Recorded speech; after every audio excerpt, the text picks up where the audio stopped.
कैसे हैं आप सभी। उम्मीद करता हूं कि आप सभी लोग अच्छे होंगे। और जैसा कि हम अपना रेशियो एंड प्रोपोर्शन पढ़ रहे हैं और आपका ये वीडियो आने में थोड़ा लेट हो गया है क्योंकि मैं किसी काम में बिजी था। तो आप लोग पहले का भी रिवाइज कर लिए होंगे। तो चलिए हम आगे अपना बढ़ते हैं। तो सबसे पहले मैं आपको कुछ पिछले क्लास का रिवीजन करा देता हूँ जिसमें हम लोग प्रोपोर्शन पढ़ा था यानी कि समानुपात। और उसमें मैंने आपको बताया था जैसे कि ये A अनुपात B समानुपात C अनुपात D। इसमें आपको तृतीय समानुपात, मध्य समानुपात, प्रथम समानुपात, चौथा समानुपात, इस टाइप के मैंने आपको क्वेश्चन कराए थे पिछले क्लासों में। तो सबसे पहले मैंने आपको ये समझाया था कि जो A और B में रेशियो होता है आपका, वही आपका C और D में होता है। यानी कि इसको अगर हम करेंगे तो A बाई B बराबर आना चाहिए C बाई D का। यानी कि जो A और B का रेशियो होगा वही आपका C और D का रेशियो होगा। यानी कहने का मतलब है कि ये दोनों आपस में समानुपात में अनुपात इन दोनों का बराबर होना चाहिए, तभी ये आपका समानुपात कहलाएंगे, अन्यथा ये आपका समानुपात नहीं होगा। और इस तरीके से मैंने आपको 3-4 क्वेश्चन, बहुत सारे क्वेश्चन कराए थे जिसमें आपको प्रथम अनुपात, द्वितीय अनुपात, तृतीय, मध्य अनुपात, ये सब मीन प्रोपोर्शन, थर्ड प्रोपोर्शन, इस टाइप के मैंने आपको क्वेश्चन कराए थे। और समानुपात से आपका बस यही 1-2 टाइप का क्वेश्चन पूछता है। तो आज मैं और जो आगे आपका प्रोपोर्शन में है उसको समझते हैं। जैसे कि सबसे पहले आपके सामने एक क्वेश्चन है, आप जरा इस क्वेश्चन को अच्छे से समझिए कि ये क्वेश्चन क्या बोल रहा है। तो अगर आप ध्यान से देखेंगे तो क्वेश्चन है आपका कि 103, 135, 110 और 114 में से प्रत्येक संख्या में कौन सी संख्या जोड़ी जानी चाहिए कि जिसके परिणाम स्वरूप प्राप्त संख्याएं समान अनुपात में हो। इसमें आपको ऑप्शन दिया है ए में 12, बी में 15, सी में 9 और डी में 6 और इन 4 ऑप्शन में से। तो सबसे पहले तो ये क्वेश्चन आपका क्या था वो समझिए। इसमें 4 दिए गए हैं, 103, 135, 110 और 144। तो ये क्वेश्चन कहने का मतलब है कि इन सारी संख्याएं में, इन चारों ऑप्शन में से कौन सी ऐसी संख्या जोड़ी जानी चाहिए जिससे कि ये चारों समान अनुपात में हो जाए। समान अनुपात का मतलब ये बोलना चाहता है कि जैसे ये A, B, ये C और D, यानी कि A बाई B, ये यानी A और B का रेशियो और C और D का रेशियो, ये दोनों क्या होने चाहिए, समान अनुपात में होने चाहिए, तभी तो ये समानुपातिक होंगे। तो सबसे पहले हमें क्या करना होगा उस चीज को हम समझते हैं। सबसे पहले हम प्रॉपर मेथड से समझेंगे, उसके बाद इसका सॉर्ट भी होगा।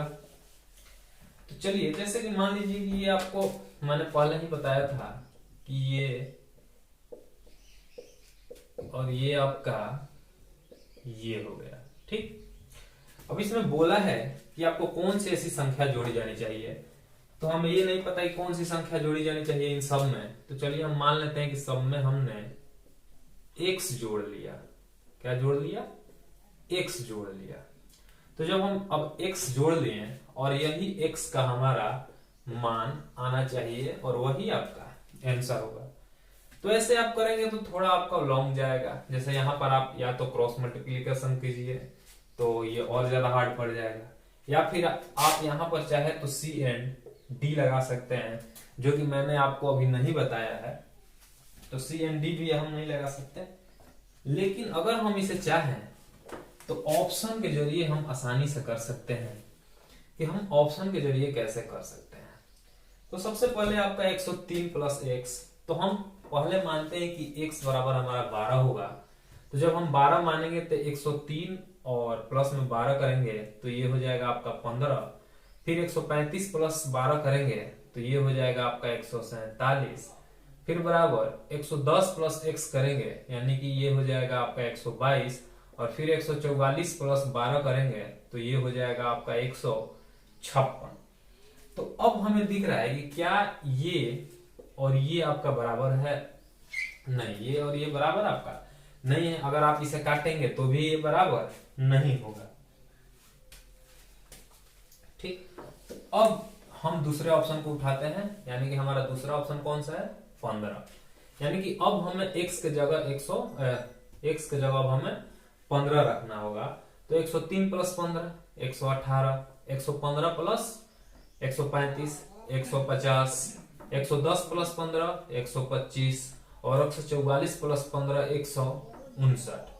तो यहां भी हमें दिख रहा है कि इनका भी अनुपात आपका बराबर नहीं है, यानी कि ये पोर्शन और ये पोर्शन आपका बराबर नहीं है, यानी कि ये भी आपका आंसर नहीं हो सकता।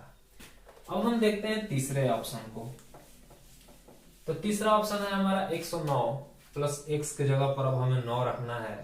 तो 103 प्लस 9 112, 135 प्लस 9 144 बराबर 110 प्लस 16 116 और 144, सॉरी 16 नहीं रखना ना, 12 135, हाँ 110 प्लस 9 119 और 144 प्लस 9 153।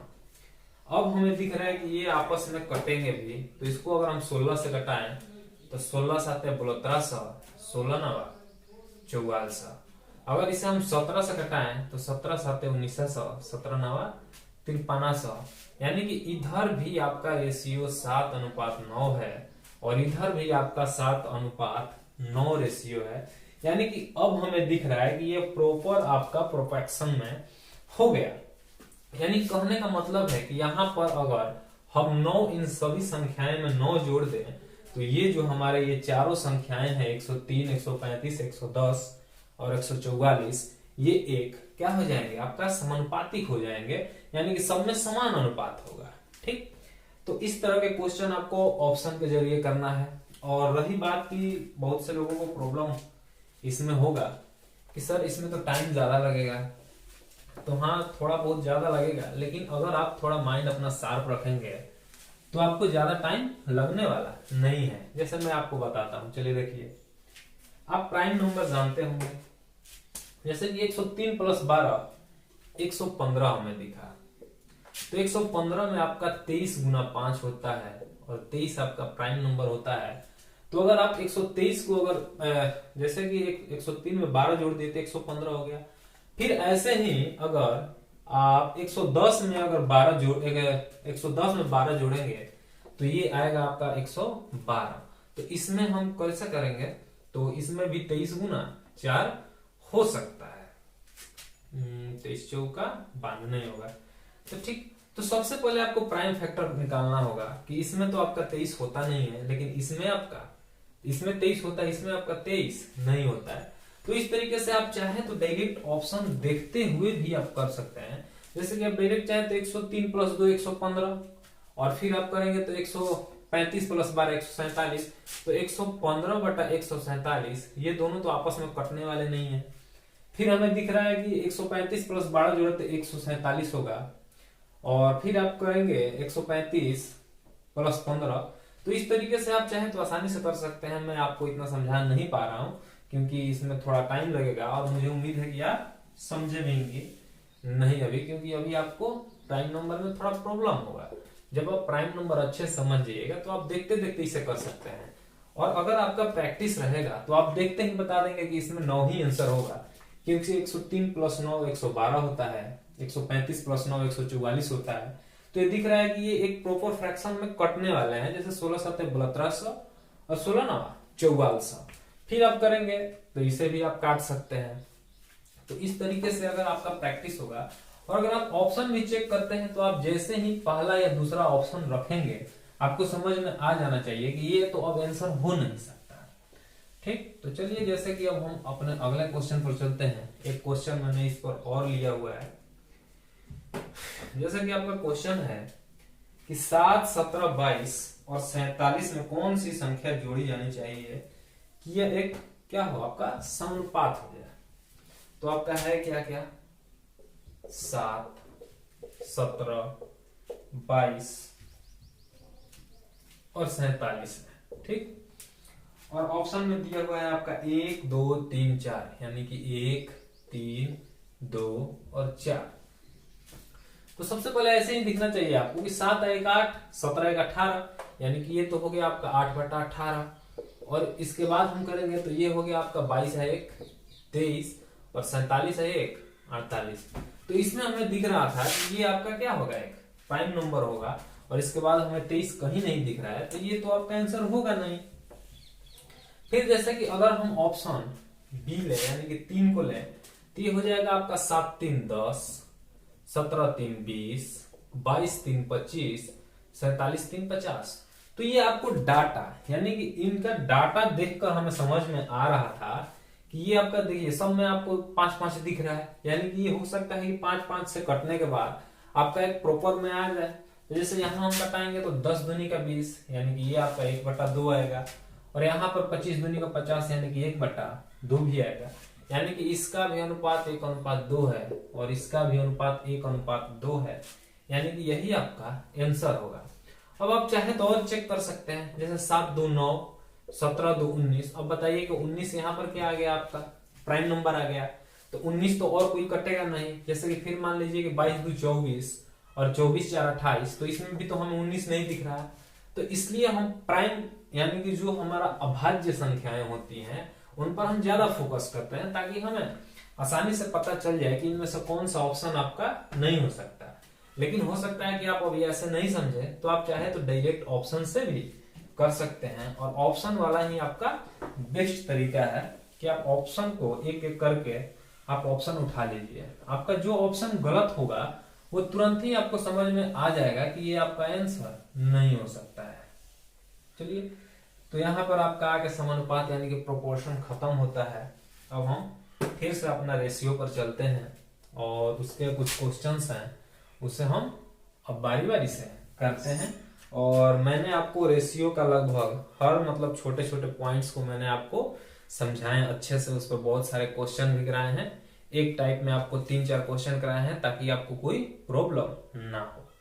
तो चलिए फिर हम अपने अगले टाइप, तो अब हम फिर अपने रेशियो पर चलते हैं, और अब हम कुछ थोड़ा अच्छे अच्छे क्वेश्चन करेंगे।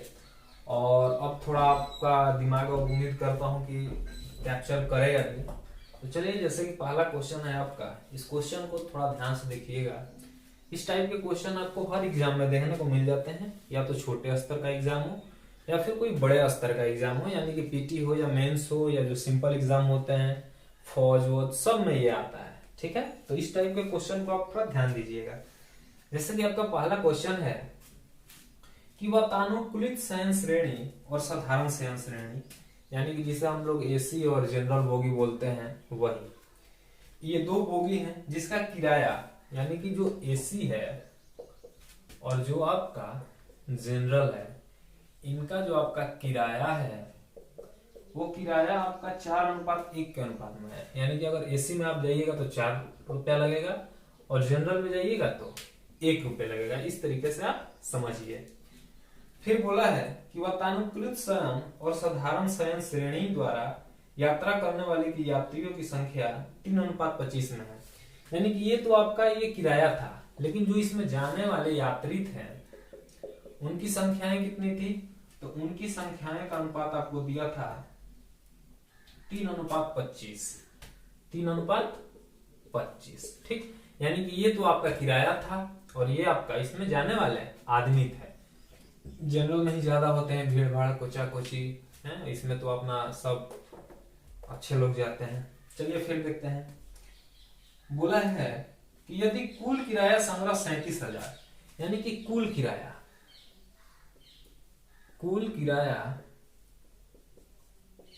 आपका 37,000 रुपए था,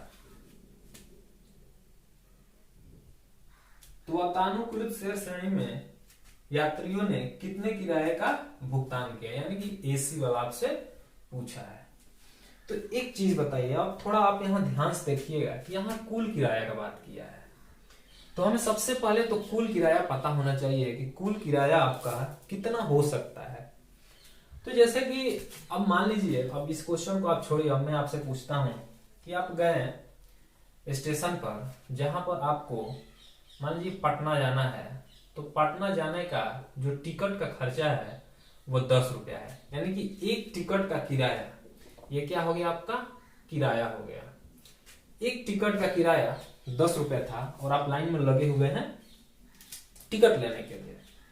तब तक आपके 3 दोस्त आए। कितने दोस्त आए? 3 दोस्त आए और उन्होंने बोला कि भाई मेरा भी टिकट ले लो। उसने बोला ठीक है मैं ले लेता हूं। तो एक बात बताइए आप कि आपको तो किराया जो था, एक टिकट का दाम 10 रुपया था, लेकिन आपके साथ अब कितने यात्री हो गए? आपके साथ अब 3 यात्री हो गए, यानी कि जो दोस्त थे वो आपके 3 थे। तो अब आपको टोटल किराया कितना देना होगा? तो जब एक टिकट का दाम यानी किराया 10 रुपया था और आप 3 यात्री हुए, तो टोटल किराया यानी कि ये आपका क्या हुआ गया? टोटल पे आपने कितना किया? 30 रुपए किया। और ये आपका क्या था? टोटल का किराया था। थोड़ा सा आप समझे होंगे। जैसे कि चलिए मैं फिर से समझाता हूं कि आप अपने फैमिली के साथ कहीं फैमिली ट्रिप पर जा रहे हैं और जब आप बस पर गए तो जो बस का भाड़ा था वो एक आदमी का 10 रुपया था। बस का भाड़ा एक आदमी का 10 रुपया था। आप टोटल 5 लोग थे, तो 5 लोगों को कितना किराया लगेगा? तो जब एक का 10 था तो 5 का कितना होगा? आपका 50, यानी कि यही आपका क्या हुआ? टोटल भाड़ा हुआ। तो यही आपसे यहाँ पर कुल किराया का बात ये कर रहा है। यानी कि जैसे कि जो एसी का जो किराया था वो आपका 4 रुपए था, लेकिन उसमें बैठने वाले यात्री कितने थे? 3 थे। यानी कि जो ट्रेन था या जो भी टिकट किराया होगा वो टोटल आपका यहाँ पर कितना होगा? तो यहाँ पर आपका 12 रुपए टोटल टिकट का दाम मिलेगा। यानी कुल किराया यहाँ पर आपका कितना हुआ? 12 रुपया। यानी कि जो एसी से रुपया था वो आपका 12 रुपए मिला। जब हम जनरल बोगी में गए तो जनरल बोगी का टिकट का जो दाम था 1 रुपया था, इसीलिए यहाँ पर ज्यादा भीड़ है क्योंकि यहाँ पर 4 रुपए है और यहाँ पर आपका 1 रुपया। तो यहाँ पर तो बस 3 ही लोग गए थे, लेकिन जब हम जनरल बोगी में गए तो वहां पर 25 लोग थे और सबने 1-1 रुपए का टिकट लिया था। यानी कि यहाँ पर आपका टोटल किराया कितना आया हुआ था? 25 आया हुआ था। अब आप कुछ कुछ समझे होंगे कि अब हमें एसी बोगी से कितने रुपए मिले हैं? 12 रुपए। और जनरल से हमें टोटल किराया कितना मिला? 25 रुपया। लेकिन यहाँ पर ये किस चीज का डाटा दिया हुआ है? ये आपको डाटा बोला है कि कुल किराया आपका 37,000 रुपए है। यानी कुल किराया का मतलब यहाँ पर जनरल में जो आप 12 रुपए, सॉरी एसी में जो आप 12 रुपए दिए हुए हैं और जो आप जनरल में 25 रुपए दिए हुए हैं, यानी कि टोटल आपने कितना किराया दिया? 37 रुपए आपने टोटल किराया दिया। लेकिन यहाँ पर क्वेश्चन के अनुसार किराया आपको कितना देना था? 37,000 दिया हुआ है, यानी कि एक का मान आपको 1,000 देना था। लेकिन यहाँ पर पूछा है कि आपको एसी का यानी वातानुकूलित का आपको, और एसी नहीं होता है शायद वातानुकूलित का, मुझे इतना पता नहीं है। तो ये एक का 1,000 था, तो टोटल एसी से आए हुए दाम उसने पूछा है। तो टोटल कितने आए थे? 12, लेकिन एक का मान 1,000 है तो 12 का मान भी 1,000 से गुना, यानी कि 12,000। और यही आपका आंसर था। तो उम्मीद करता हूं कि आप ये क्वेश्चन समझ गए। और यहीं पर आपसे पूछता कि जनरल का दाम टोटल कितना था, तो 25,000 था। आपसे यहाँ ये भी क्वेश्चन पूछ देता कि जनरल बोगी का जो किराया, मतलब कि जो टोटल किराया आया वो एसी बोगी से कितना ज्यादा आया, तो ये 13 आया था और 13 का मान मतलब 13,000 आपसे ज्यादा आया। तो इसमें कई तरह के क्वेश्चन पूछ सकते थे। तो उम्मीद करता हूं कि आप ये समझे होंगे अच्छे से। नहीं भी समझे होंगे तो इस तरीके पर मैं आपको और 2-3 क्वेश्चन कराने वाला हूं ताकि आप अच्छे से समझ जाए, क्योंकि ये क्वेश्चन आपको बहुत देखने को मिलते हैं, बहुत ज्यादा, हद से ज्यादा। हर जगह ये एक नए क्वेश्चन आपको इस टाइप के देखने के मिल जाता है और ये बेहद ही आसान टाइप के क्वेश्चन होते हैं। जैसे आपसे एक और क्वेश्चन पूछा गया है, किसी फन पार्क, पार्क तो सभी लोग जानते हैं, बहुत से लोगों ने तो गए भी होंगे घुमाने, समझने वाले समझ गए। चलिए देखिए, जैसे बोला है किसी फन पार्क की एंट्री टिकट में मूल्य में 7:9 की वृद्धि होगी। यानी कि जैसे कि हम लोग जाते हैं जब पार्क में घूमने, तो सबसे पहले आपको उसमें एंट्री करने के लिए आपको कुछ पैसे देने होते हैं। तो वही जो एंट्री टिकट थी आपका, क्या था? Entry ticket. एंट्री जो टिकट का दाम था वो आपका बढ़ गया, कितना हो गया, यानी कि पहले जो 7 रुपए था अब बढ़कर आपका 9 रुपए हो गया। यानी कि एंट्री के जो मूल्य में था वो 7:9 के अनुपात में वृद्धि हुई।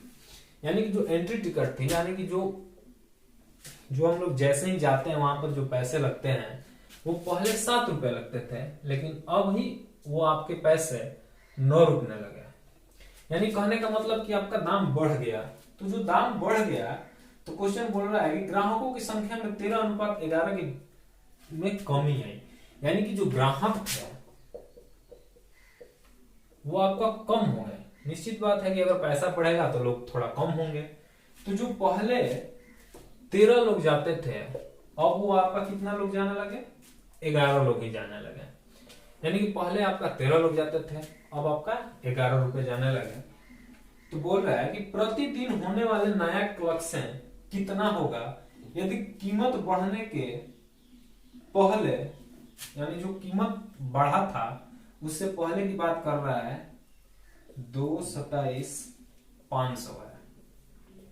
तो पूछा है कि नया कलेक्शन यानी कि जो दाम बढ़ गया उसके, ये जो आपका डाटा दिया हुआ है ये कीमत बढ़ने से पहले की डाटा है और हमें जो निकालना है वो कीमत बढ़ने के बाद का। यानी कि पहले का डाटा ये था आपका और कीमत बढ़ने के बाद ये डाटा था।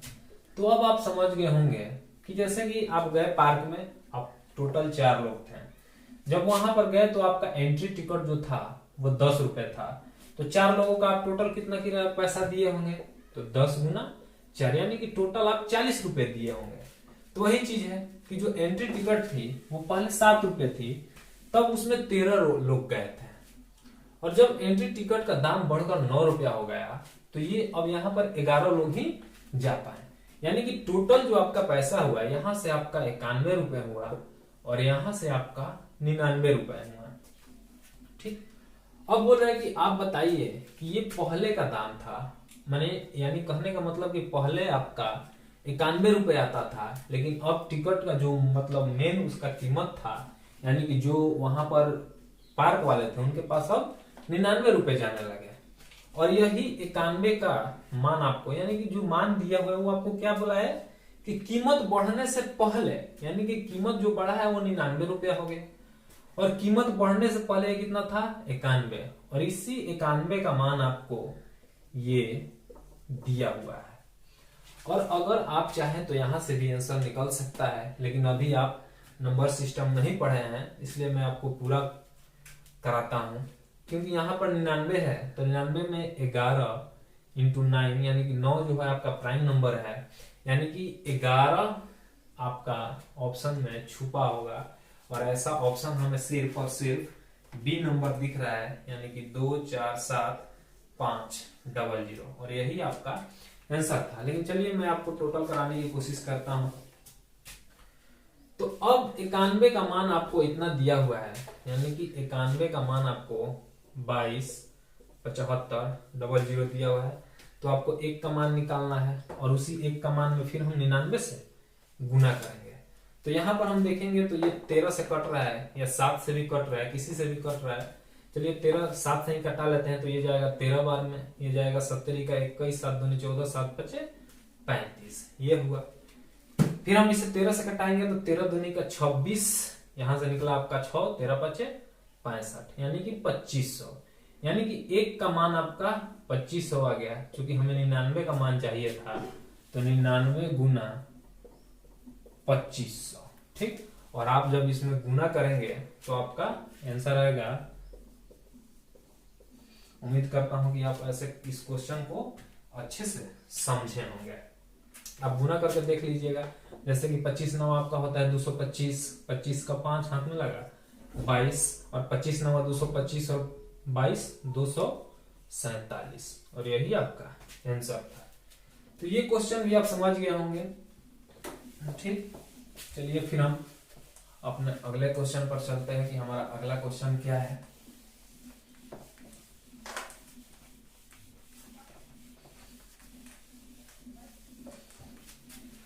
चलिए, जैसे कि हमारा अगला क्वेश्चन है कि यदि 8:11 के अनुपात में टिकट के मूल्य में वृद्धि की जाती है, यानी कि टिकट का जो मूल्य था वो आपका बढ़ गया है, यानी कि पहले 8 रुपए जहां लगते थे अब वहां आपका 11 रुपए लगने लगे। तो बेचे गए टिकटों की संख्या 23:21 के अनुपात में गिरावट होती है, यानी कि जो गिरावट हुई वो कितना हुआ आपका 23:21। ठीक, ये हुई आपका टिकट, मतलब ये टिकट का आपका दाम था और ये आपका टिकट था। यानी कि जो अब मैं यहां से पूछता हूं कि बताइए कितना का फायदा हो रहा है अब, तो हमें दिख रहा है कि जो पहले टिकट का दाम था वो 8 रुपया था, तो उस समय 23 टिकट बेचे रहे थे। यानी कि जैसे कहने का मतलब है कि आपको एक टिकट का दाम 4 रुपए देना होता है और आपने 8 टिकट लिए, तो ये टोटल रुपए कितने होंगे आपके 32 रुपए होंगे। तो इसी टाइप का ये भी क्वेश्चन है कि जो टिकट का दाम था वो 8 रुपया था और जो टिकट था वो आपका 23 था, यानी कि यहाँ पर जो आपका कीमत हुआ 23 गुना 8 हुआ और यहाँ पर आपका 21 गुना 11 हुआ। ठीक, अब देखते हैं कि हमें डाटा किस मान का दिया हुआ है। तो बोला है कि गिरावट आती है तो राजस्व में हुई वृद्धि अगर टिकट के मूल्य में वृद्धि से पहले राजस्व, यानी कि आपको इसका मान दिया हुआ है। तो क्वेश्चन क्या पूछा है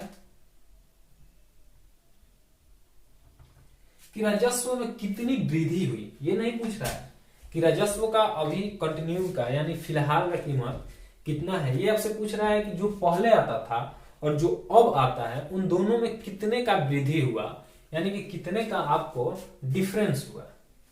तो ये आपका 23 गुना 8 का मान दिया हुआ है 36,800। कितना दिया है 36,800।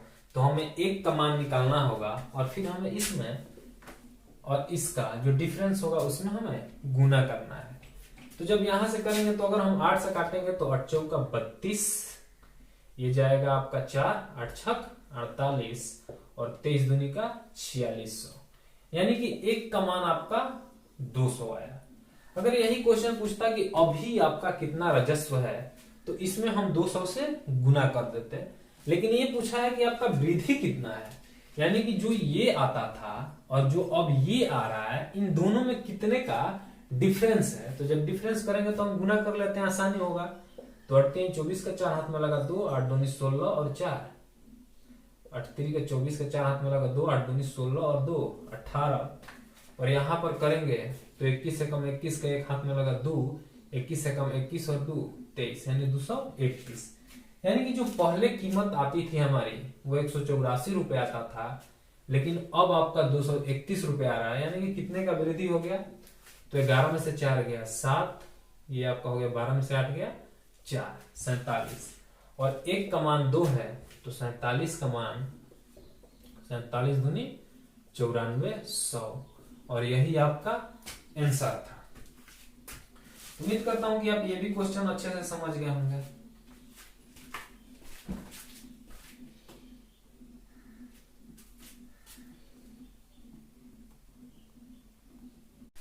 तो इस टाइप का एक और क्वेश्चन है जो मैं आप लोगों के लिए दे देता हूं, आप खुद से ट्राई कीजिएगा। और एक बार बस क्वेश्चन पढ़ दे रहा हूं। तो क्वेश्चन है कि जब एक वाटर पार्क में टिकट की कीमतें 11:12 में बढ़ाई जाती है तो पार्क में जो दैनिक आगंतुकों है, यानी कि जो आने वाले लोग हैं, वो क्या हो जाते हैं 8:7 में गिर जाते हैं, यानी कम हो जाते हैं। अगर पहले का राजस्व आपका 17 कितना है 1,76,000 रुपए था, तो टिकट के मूल्य में वृद्धि करने के बाद प्राप्त हुआ दैनिक राजस्व ज्ञात करें। यानी कि वही क्वेश्चन पूछ रहा है आपसे, वृद्धि यानी कि पहले कितने का वृद्धि हुआ। तो ये क्वेश्चन आप सबसे पहले खुद से ट्राई कीजिएगा। और आज के लिए हम इतना ही छोड़ते हैं और कल फिर हम अपने नेक्स्ट टाइप के लिए चलेंगे। और अब आपका रेशियो में और आपका हो सकता है 2 या 3 टाइप बचे हुए हैं, उसके बाद हम लोग परसेंटेज या आपका इसी में मैं सोच रहा हूँ कि एज भी करा दूंगा, क्योंकि एज आपका रेशियो से ही रिलेटेड होते हैं। ऐसे तो रिलेटेड बहुत सारे होते हैं, जैसे कि रेशियो हो गया, मिक्सचर, एलिगेशन, ये सब रेशियो से ही रिलेटेड है, लेकिन इससे पहले हमें परसेंटेज पढ़ाना होगा, क्योंकि परसेंटेज पर का भी बहुत सारे सवाल जो रेशियो में आते हैं वो सब मैंने आपको नहीं कराए हैं, वो सब मैं आपको परसेंटेज में करा दूंगा। चलिए आज के लिए इतना ही छोड़ते हैं, बाय।